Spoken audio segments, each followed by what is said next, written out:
Realtors Association, the voice of real estate. This week on Rewind, your week in review. Governor Tony Evers details how he will spend $1.3 billion in COVID-19 relief funds from Washington. $1.1 billion will go to fight past and future pandemic costs of hospitals and state and local governments. The State Elections Commission isn't ready to mail absentee ballot applications for the presidential election to voters, and the State Crime Lab took longer to process crime scene evidence and DNA cases last year. Attorney General Josh Kaul reports. Rewind, your week in review for May 22. I'm Steve Walters. And I'm J.R. Ross. This week on Rewind, we're going to talk about the governor spending about $1.3 billion in federal money. We'll get to that. But yesterday, the Department of Workforce Development released a pretty startling number. It's 14.1%, and it's the jobless, the unemployment rate in Wisconsin in April.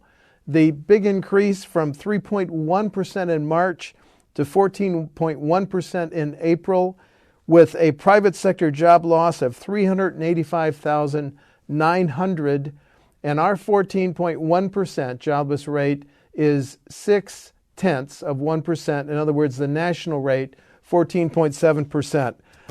JR, I also want to talk about tax collections, but your impressions on that 14.1?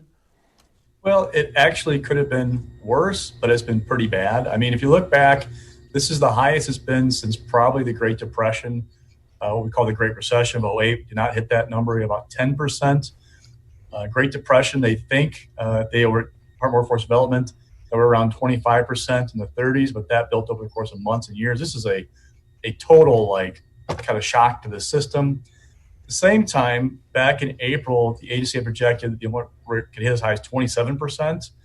But based on the most recent information now, the economist over there is saying that it's less likely it's going to hit that mark. So it's bad. It's not as bad as maybe they thought it could be. At the same time, again, it's a shock. It's a sudden, screeching the brakes on the economy versus a Great Depression, 80 years ago, or 90 years ago, I'm sorry, that kind of built up over some time. Right, but that's still a stunning number, 14.1%.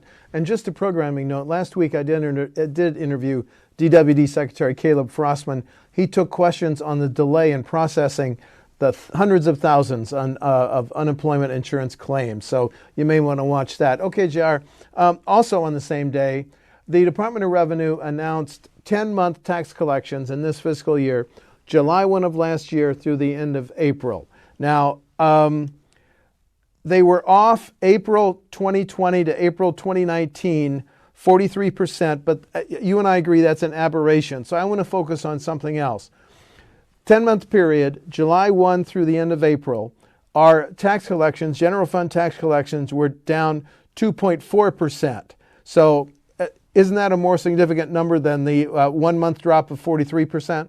Yes, but still missing the April collections. And this is what I mean by that. So typically, April 15th is the deadline to file taxes in Wisconsin, just like everywhere else. It's one of the biggest months in the state for income tax collections. We don't have those. Well, not a lot of them, because the deadline is pushed back to July 15th. So we may have had a lot of people. I still filed around the middle of April, even though it's not due till July. We just don't know how people haven't filed yet.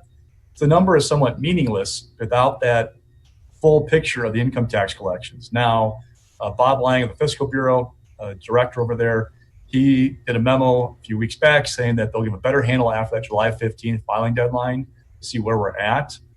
A couple of things to remember, though. Even without the complete April picture, we're down 2.some%. This is hitting in the last quarter, really, of this fiscal year. So in theory, depending on how bad those last 2 months of the fiscal year are, May and June, we could get through this 12-month period without having to do anything major in terms of budget repair bill, dip it into the rainy day fund, those kinds of things, because we had a huge cushion to start the year. Don't forget this budget began with a fairly healthy balance in the general fund. We're also, don't forget, because collections are now dropping, we were going to have a deposit in the rainy day fund because of the excess collections in this fiscal year. That's not going to happen. Foxconn is not expected to get the full tax credits it could have qualified for, if anything, this fiscal year. That could help a little bit. There also, if things did get bad enough, the rainy day fund is there. So I think this first fiscal year of the 2-year budget, we're going to be okay. It's the second year that becomes the issue, because that's where we're going to feel the effect of this kind of recession, whatever you want to call it, going on right now. Right. Then the question becomes, how bad is it? What do we do to fix it? And oh, by the way, the earlier you take steps to fix it, the easier it is to kind of withstand the pain. But I have a hard time seeing right now and talking to people, lawmakers coming back in October and voting a budget repair bill. Why would you want to do that for an election, right? So there's a political piece of this. Who's willing to step up and approve cuts in a key election year? Okay, and just a final point on this topic. 10-month collections, July through the end of April, down 2.4% over last year. And my only point is, JR, we don't know what the tax collections numbers are going to be in the final 2 months of this fiscal year, May and June. But again, those July, so when you do file your taxes July 15th, that will still apply to this fiscal year. So we won't get a handle, so maybe August-ish, to know exactly what's going on with the state's finances. Yeah, good point. Okay, now, as I said in the open, the governor did spend, I think, about $1.35 billion as a result of the CARES Act from Congress. Now, that's a lot of money, and we're going to walk through some of those spending that the governor announced in a period of 3 to 4 days. So, first of all, let's talk about the biggest chunk. The governor announced $1.1 billion on a COVID-19 response. I want to walk through 7 or 8 of those items quickly. Jump in, JR, whenever you feel the need. The biggest chunk, $445 million, for hospitals and communities to prepare for any second wave surge. $260 million for testing. $200 million to reimburse state agencies for emergency costs that they had to deal with costs they incurred to deal with the pandemic. $150 million to acquire personal protective equipment and $40 million for ventilators, $75 million for contact tracing, $45 million for local health departments, occupational health providers, home health agencies, $10 million for local and tribal public health departments for testing, $3 million on 30,000 grants each to 96 local and tribal health departments. So, JR, this was the biggest announcement, 1.1 out of the 1.9 the Gov can spend. Your thoughts on the broadest brush outline of his spending plan? Remember, this money can't replace lost revenue. It has to go toward COVID-19 expenses. Right. That's why you're not seeing like this basically use a plug a budget gap. You have to use this money for COVID-19 stuff. And by the way, the governor has full authority to spend the money. Lawmakers have no say about what happens with these federal dollars. Okay, but JR, what about the biggest chunk? $445 million for hospitals and communities. Does this amount to a reserve fund to deal with any potential second wave? Well, that's the intention stated in the release was a second wave this summer. We knew we always have talked about it being a second wave. The question is, how severe was it going to be? Now with the Supreme Court ruling lifting the stay-at-home order from the state, we're still trying to figure out numbers, what's happening with our COVID-19 cases, but how severe will that second wave be? When's it going to hit? And our hospitals prepared for it. Right now, it looks like they're, in terms of cases like people are in the hospital, we're in good shape. How are we still for those population people who are hospitalized when that second wave truly hits? Yeah, good point. Okay, then the governor, we're just going to talk about the major spending amounts that the governor announced this week. So the next one, $100 million for home care, nursing homes, assisted living. The governor said this would pay for new sanitation procedures. This would help them keep workers, buy necessary PPE and overtime costs. The aid will be distributed in 2 parts. Initial release of funds to support immediate needs, and the second, targeted release for additional needs of individual providers. Let's listen to the governor talk about this $100 million component, please. And today I'm excited to announce a $100 million grant program to support long-term care facilities, home and community-based services, and emergency medical services. We recognize the significant burden that the COVID-19 response has placed on these providers. We also recognize the integral role they play ensuring the health and safety of some of our most vulnerable Wisconsinites, and we want to support their efforts during this pandemic. Emergency medical service providers have been on the front lines in their communities responding to COVID-19. Long-term care facilities and home and community-based service providers are ensuring the elderly and people with disabilities can stay healthy and safe in their own homes and communities. This funding will make it possible for this network to continue providing their essential services, protecting many of those most at risk from the virus. Now, these are all important programs that will help move the needle, but this funding is just an initial investment in what's needed to get us back on track. JR, a big part of the 100 million will go to nursing homes. And one thing that strikes me is how the new normal in nursing homes, in terms of going forward in the post-COVID era, hopefully there will be a post-COVID era, nursing homes already get a huge chunk of the Medicaid. So this just lays the groundwork for continuing to care for the new normal in nursing homes, right? Yeah, absolutely. And the governor in the conference call talked about it, said it'll be divvied up according to basically going to use that what you get from Medicaid already, that formula, to try and figure out how much you'll get of this $100 million. Yeah. Okay. Now, another thing he announced was $90 million for farmers, renters fighting hunger. Let's just walk through that quickly. $50 million, which had been requested by state ag groups in direct aid to farmers, and it said that could be paid, some of that as early as June. We'll see if they can get that money out the door that quickly. $25 million to adult renters with household incomes at or below 85% of the county median poverty level, and these could be eligible for up to $3,000 in rent or security deposits paid to renters. $15 million for anti-hunger programs run by food banks, pantries, and nonprofit groups. Any surprises here, JR? No, I mean, think about it. The ag groups asked for $50 million.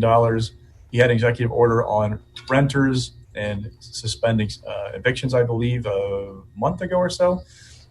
What's interesting about all these things is while he's rolled out this money, we're not clear about how you can qualify for it in some cases. So like with the renters, they're going to partner with a group to dole it out, but the criteria, like the applying for it, it's not quite, at least it wasn't the last time I checked. That's the complaint from Republicans, is that Evers is rolling out all this money, but people are seeing the dollar signs but not seeing the actual, well, how do I get my hands on this money to help me out? So there's a little bit of a lag there, and that's what they have to get up and running as soon as they can to actually deliver the relief to people who are looking for it. The final component of the 1.35 billion the governor spent this week, $75 million to small businesses. Let's look at that quickly. 2 Wisconsin Economic Development Corp programs. 1, grants of $2,500 each, up to 30,000 small businesses with 20 or fewer employees who have not received WEDC aid, who've promised to follow worker and customer safety guidelines. 2, grants of $2,000 each to 100 minority-owned businesses with up to 5 employees each who have not qualified for federal aid. JR, was Politics that interviewed Bill Smith of the State Association of Small Businesses saying, this isn't a lot of money, but very helpful? Is that a fair paraphrase of what Bill told you guys? So he told one of my colleagues that, yeah. Yeah. Okay. So now, JR, let's total it up. I come up with about, the governor could spend $1.9 billion. I think roughly, I may be off a little bit. This totals maybe $1.35 billion, leaving the governor with, let's round it up, $550 million. Who's left? Who's competing for the remaining $550 million? Good question. What else is out there? I had it more about $1.43 billion, but okay. You're over. We'll go our notepads later on and see who's right. Let's say he's got about $500 million left. Competition. I don't know who's left. There are questions about local governments, what they might do extra for them. If there's a way to find something new for them to do. But everybody, a lot of sectors are looking for some money. I don't know what else is left to put this money toward, but it's been a lot of money's already sold out. Well, Jared, let me ask, do you think some of the $500 million left, or 400, it's a sizable chunk. Could it go to K-12? Could it go to higher ed? Could it go to the transportation shortfall that we haven't heard any numbers yet? The drop in gas tax revenues, could it go to things like that? Well, let's talk our university system. So there's already a federal aid component for higher ed. Could this be something on top of that? Maybe. Got to watch that. Same for K-12. There's a federal program to put money toward those folks.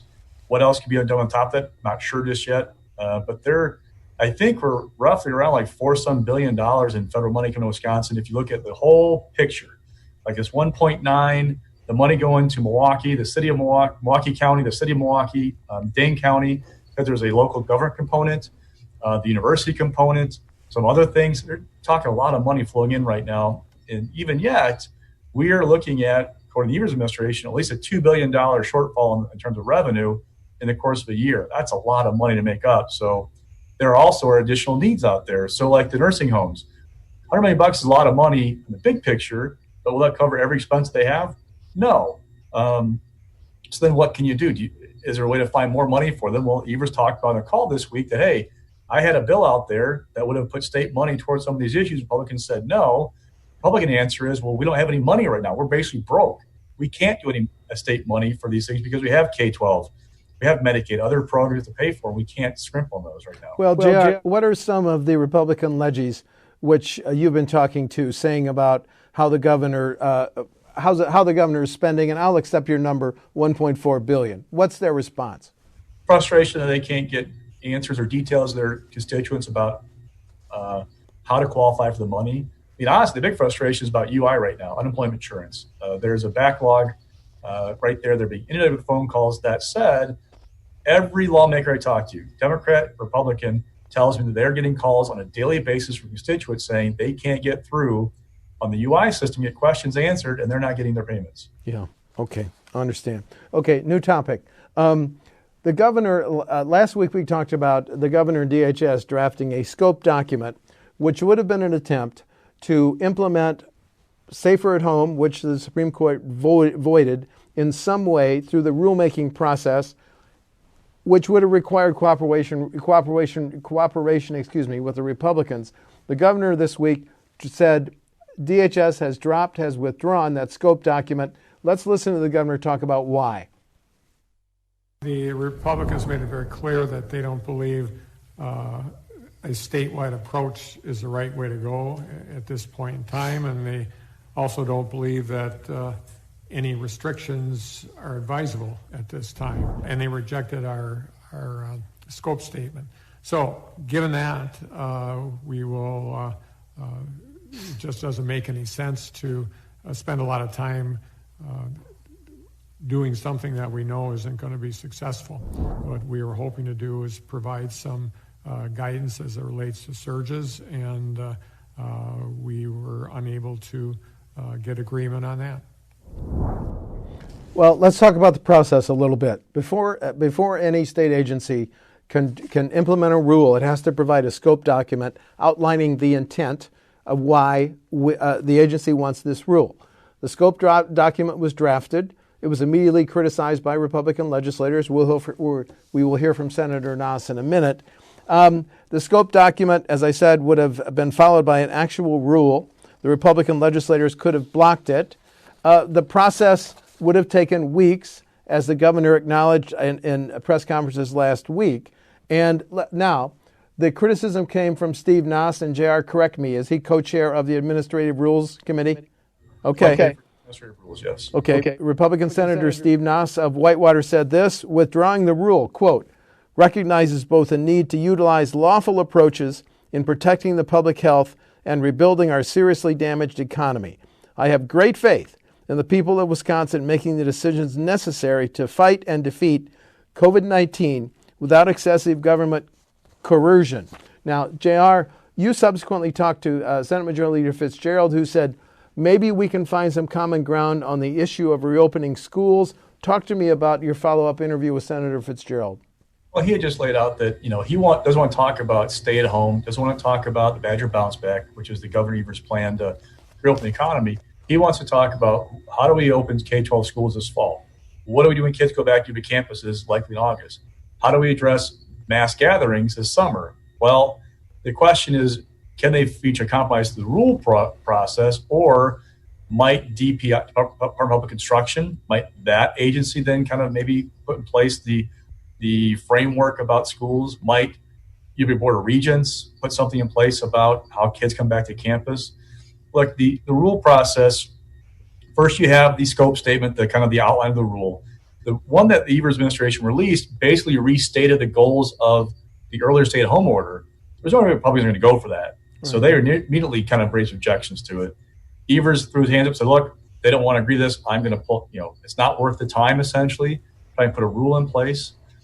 And even if he had put a rule out there, even like a regional approach or something, I don't know what kind of consensus there is among Republicans right now, because in my calls that I've made, remember, a few weeks ago, Robin Voss and Scott Trudeau talked about a regional approach to open economy, right? Yes. That went from a regional approach 1 week to a few days later to a let's go open up statewide. When I asked about that shift in tone, what I was told was that, one, Republicans in southeast Wisconsin said if you go regional, we're going to get left behind because we represent parts of Milwaukee County or the immediate area around Milwaukee. Our states aren't going to be reopened, whereas northern Wisconsin will. Two, the members of the caucus, Republican caucus, is saying, hey, we're getting so close to May 26th anyway, let's just go ahead and reopen statewide and leave it to people to figure out what they want to do. And the tone has shifted to, if you don't feel safe, stay home, basically. But let businesses reopen and start doing things that they want to do. Now, don't forget, we still have Dane County has a local order in place. Milwaukee has an order in place, I believe. That stuff's all going on. And now we have a federal lawsuit seeking to overturn those orders. So we're kind of still in a legal battle right now. And don't forget, there was a second state lawsuit filed with the Supreme Court seeking to overturn the stay-at-home order on religious grounds and free expression grounds. That hasn't been decided. That might be moot because the court overturned the order in general. But we still got a lot of moving pieces about what's going on right now with these government directives about dealing with COVID-19. And I think one of the biggest moving pieces, JR, as you alluded to, is the decision on opening K-12 schools in the fall. Now, the governor was asked about that at one of his DHS press conferences, I think it was Monday, and he said, plan A is to open in-person schools, but he also said, we need to draft plan B and plan C. So that's one of the biggest issues that the governor and state officials and DPI and local administrators are wrestling with, right? That's still out there. That's job one. Okay. JR, let's talk about the back and forth at the Wisconsin Elections Commission this week. First of all, there were some interesting numbers. A record 1.3 million in-person absentee and by-mail ballots cast in the April 7th spring election, which I think you reported was 62% of all votes. Then the Elections Commission staff warned that with COVID-19 threat out there, and we don't know how bad it may get, hopefully it won't get a second wave, but potentially 1.8 million absentee voters for the presidential election November 3rd. And then the commissioners, 3 Republicans and 3 Democrats, deadlocked on using how much federal aid is out there, JR? Blanking the number off the top of my head. I think it's 5 or 6 million. Anyway, how to use that? How to use that in terms of, a proposal. Do we mail absentee ballot applications to 2.7 million registered voters? Now, JR, my question is, because I don't know the answer, is it 2.7? Are these that have not expressed any interest in using absentee ballots, or is 2.7 all registered voters? I believe, I'm not sure which one it is, but the commission, when it met on Wednesday late, what kind of came out of the discussion was there's support for doing something in terms of mailing absentee ballot applications. This is the key. It's applications, not ballots themselves, but mailing applications to certain segments of registered voters, but not necessarily everybody. Dean Knudsen, Republican, who chairs that committee right now, had kind of offered his different version. And again, members expressed generally support of the idea, but not necessarily unified behind one idea. So it's going to be worked out. They're meeting again next week to talk about that. This is also very important because it's coming a time when President Trump, without much, if any, support, is basically raising concerns about mail-in balloting being rife with fraud. Now, with our election in April, there were ballots that were rejected for various reasons. There were problems. But those problems, as a percent of the overall ballots cast, wasn't different than a normal election. What also happened, don't forget, is we had an election that conducted in the middle of a pandemic where we had competing federal court decisions playing out the final days of the election. Oh, and by the way, the governor trying to delay the election the day before will be overturned by state Supreme Court. Right. Okay, now by fall, they can work these issues out and they go smoothly if we're going to have more of a mail-in election than we have in the past. Right, and part of the discussion is, and I'm going to quote Senate Majority Leader Fitzgerald here, If anything, WEDC should consider using federal dollars to boost municipal clerks' budgets so that they can hire extra staff and expand hours for early voting. So the debate here, at least the chief leader of the Senate Republicans is saying, give local clerks more money to handle this onslaught, potentially 1.8 million absentee ballots in the fall, whereas others, Democrats, are saying, let's just invite all registered voters to vote absentee, correct? Yeah, and don't forget, even the election commission doesn't do this. Like Milwaukee, either is discussed a proposal or actually approved sending all registered voters in the city of Milwaukee an application. There are Democrats now who are mayors of cities like Wausau, Green Bay, obviously Madison. They have the power, they get local buy-in to do this. If you're a Republican, you might want to see this happen because it would also mean that these applications would go to your areas of the state, if your locals aren't going to do it, to get your voters to turn out via mail if they're afraid to go to the polls on election day. Now, we're sitting here in late May. We don't know how COVID is going to progress. Maybe come late October, it'll all be over, Steve. We'll all feel safe again. I don't think it's going to happen. Vaccines, I love it. I love it to happen tomorrow. Right. We're thinking, though, a vaccine early next year, maybe best case scenario. If this is still a threat, how are people going to behave? How are they going to turn out to vote in November when we are going to be one of the targeted states in the presidential election? Yeah, and we're going to be updating when the Election Commission meets next week on this show 1 week from today. Okay, JR, we got about 2 minutes left for this final item. The Department of Justice publishes annual reports on the crime lab and how well the crime lab turns around different DNA tests and some crime evidence.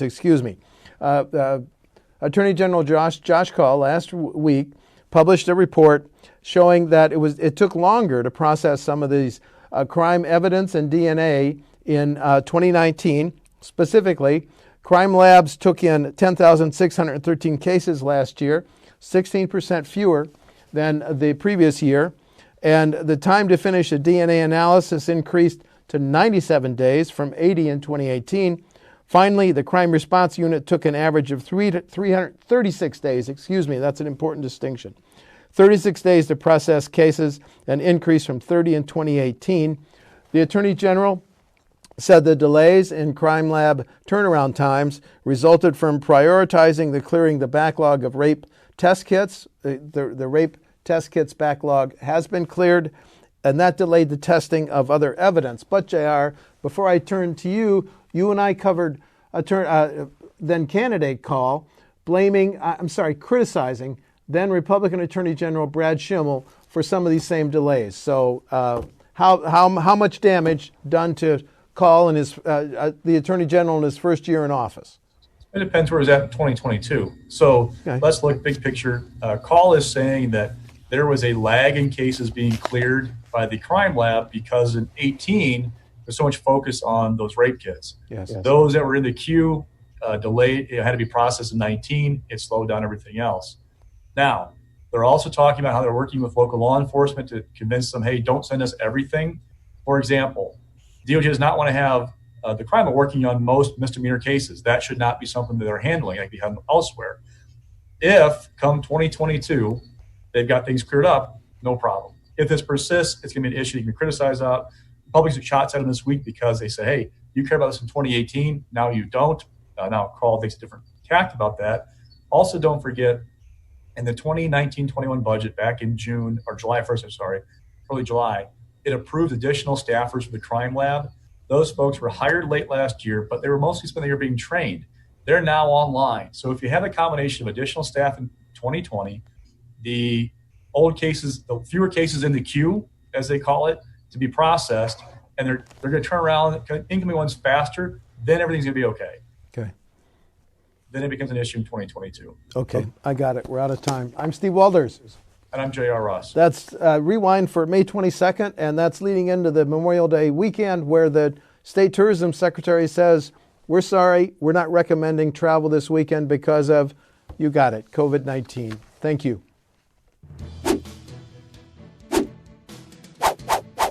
Rewind, your week in review, is sponsored by the Wisconsin Realtors Association, bringing Wisconsin communities to life with great homes, businesses, and neighborhoods. The Wisconsin Realtors Association, the voice of real estate.